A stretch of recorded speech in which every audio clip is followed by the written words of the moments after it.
ప్రజలకు శాంతి సౌఖ్యం కలిగించే దేశమి దేశం. ప్రజలకు శాంతి సౌఖ్యం కలిగించే దేశమి దేశం. బానిస భావం విడనాడి ఏ జాతి నిలుచునో అది జాతి బాబు.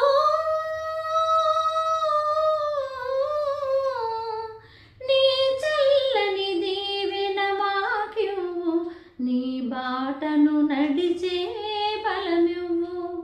గాంధీ పుట్టిన దేశం, రఘురాముడు ఏలిన రాజ్యం. ఇది సమతకు మమతకు సంకేతం, ఇది సమతకు మమతకు సంకేతం. రఘుపతి రాఘవ